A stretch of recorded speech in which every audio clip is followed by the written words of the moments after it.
우리의 영원한 아버지를 찬양하며 연말을 맞이합시다.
아바 아버지,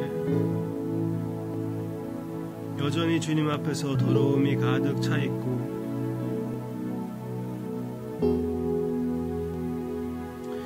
너무나 부족함이 많이 있지만 그러면서도 불구하고 아버지께 아바 아버지라고 부를 수 있게 해주심을, 그 영을 허락해 주심을 감사를 드립니다. 그 특권을 예수 그리스도 안에서 우리를 위하여 사주심을 감사를 드립니다. 오직 주님을 의지하며 주님의 마음을 볼 때 우리의 마음으로부터 올바른 반응을 허락해 주시옵소서. 성령님께서 역사해 주시옵소서. 예수님의 이름으로 기도합니다. 아멘. 아멘. 아멘. 저는 이번에 선지자서를 다 읽으면서 그 내용 가운데에 아버지의 죄에 대한 그 마음, 당신의 백성들 안에 있는 그 죄, 아버지로 하여금 사랑을 받아들이지 못하게 하는 그 죄, 완전히 복의 근원이시며 생수의 근원이 되어주시는 여호와 하나님을 포기하고 제대로 음료를 담지도 못하는 그릇이 되는 깨진 그릇인 그 모든 우상들을 따르는 당신의 백성들을 보고, 그들의 죄를 보고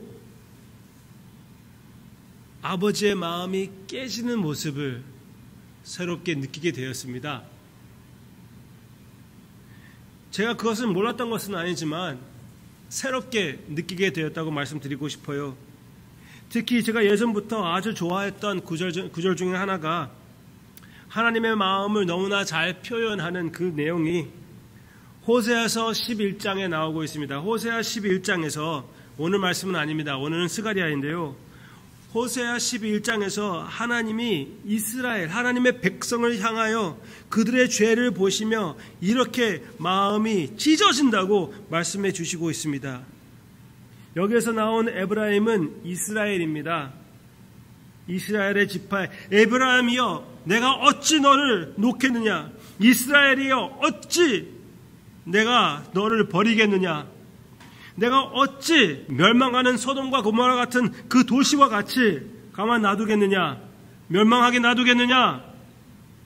내 마음이 내 속에서 돌이키어 나의 긍휼이 온전히 불붙듯 하도다. 제가 약간 하나님의 말씀에 여러분들이 이해할 수 있게끔 몇 가지를 이렇게 넣었지만 이 마지막 부분, 내 마음이 내 속에서 돌이키어, 그 말은 무엇입니까? 내 마음이 내 속에서 뒤집히어, 그렇게 말씀하시는 것입니다. 하나님께서, 여호와 하나님께서, 창조주 하나님께서 우리의 죄로 인하여 마음이 뒤집힌다고, 그의 백성들로 인하여 마음이 뒤집힌다고 말씀해 주시고 있습니다. 나의 긍휼이 온전히 불붙듯 하도다. 얼마나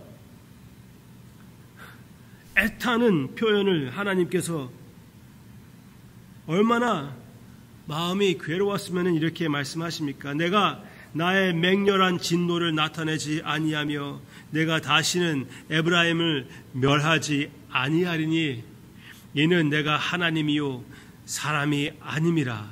내 가운데 있는 거룩한 이니 진노함으로 내게 임하지 아니하리라.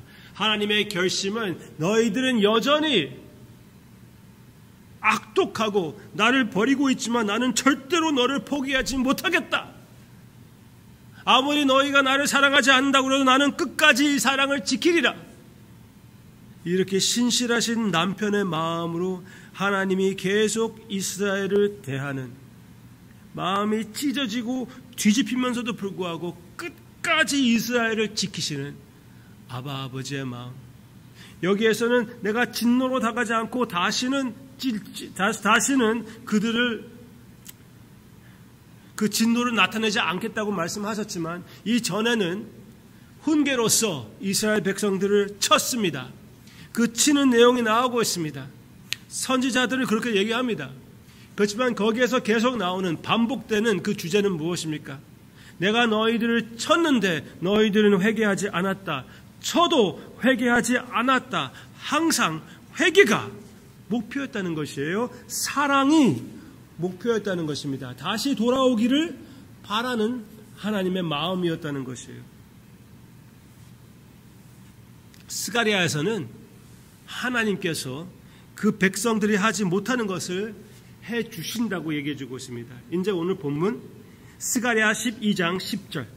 내가 다윗의 집과 예루살렘 주민에게 은총과 강구하는 심령을 부어주리니 그들이 그 찌른 바 그를 바라보고 그를 위하여 애통하기를, 독자를 위하여 애통하듯 하며 그를 위하여 통곡하기를 장자를 위하여 통곡하듯 하리로다.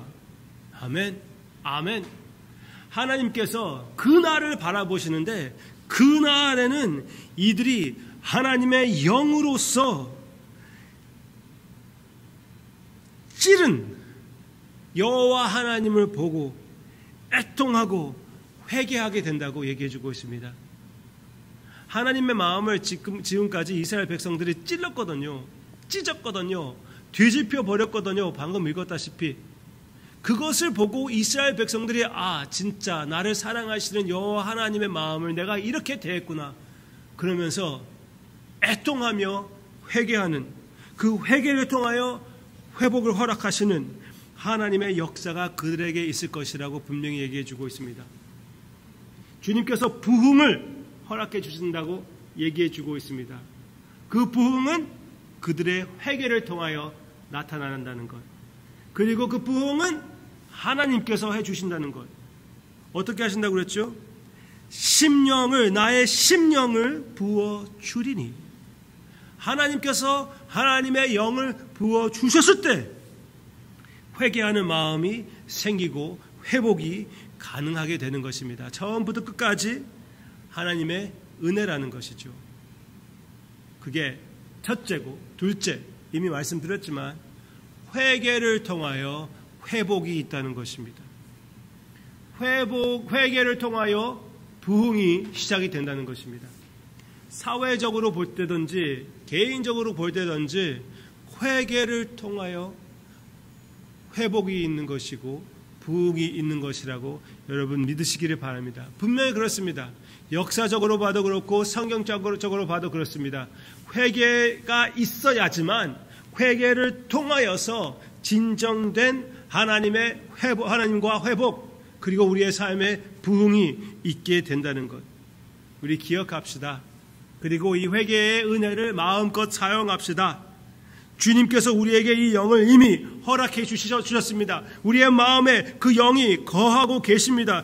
여기에 나오는 이스라엘 백성들이 그들이 여호와 하나님의 마음을 찔렀습니다. 하나님께서는 신실하시셨으면서도 불구하고 그들은 하나님을 배신했었습니다. 그렇지만 여기에서 예언적으로 볼 때는 누구를 얘기하는 것입니까? 여호와 하나님이신 예수 그리스도를 나타내 주는 것이 아닙니까? 누가 찔림을 받았습니까? 예수님께서 찢김을 당하지 않으셨습니까? 우리로 인하여, 우리의 죄로 인하여 주님께서 십자가에 달려 죽으시지 않으셨습니까? 우리의 죄로 인하여 주님께서 찢김을 당하지 않으셨습니까? 어떻게 우리가 회복할 수가 있는 것입니까? 예수님의 십자가를 바라보고 나를 위하여 예수 그리스도께서 그렇게 흉악한 죄, 나의 죄가 되어 주셔서 나 대신하여 그 죄의 대가를 치료해 주시는 것을 바라보고 또 바라보고 또 바라봄으로써 참된 회개가 있는 것이고 참된 회복이 가능한 것입니다.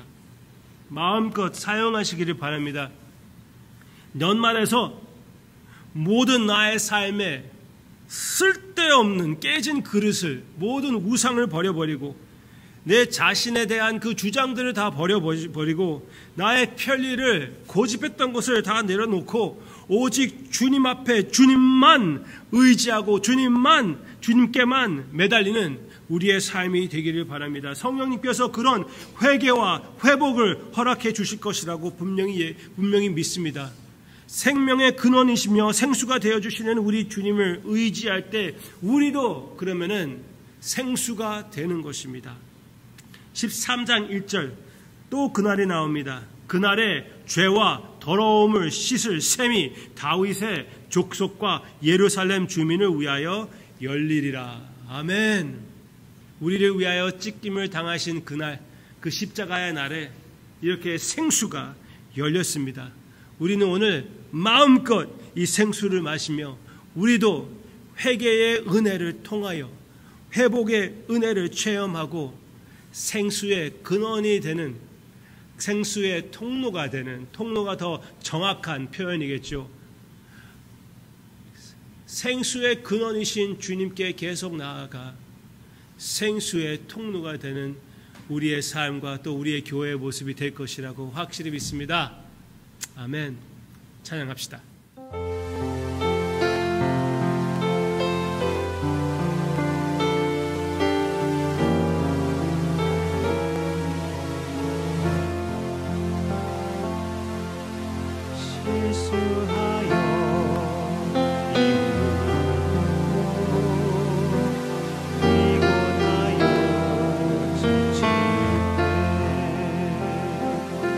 자신에게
되시기를 바랍니다. 너를 아름답게 하리라.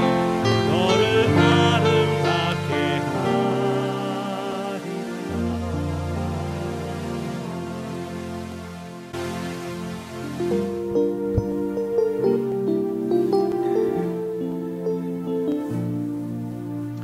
나의 더러움을 볼 때, 나의 실패를 볼 때, 친구로서,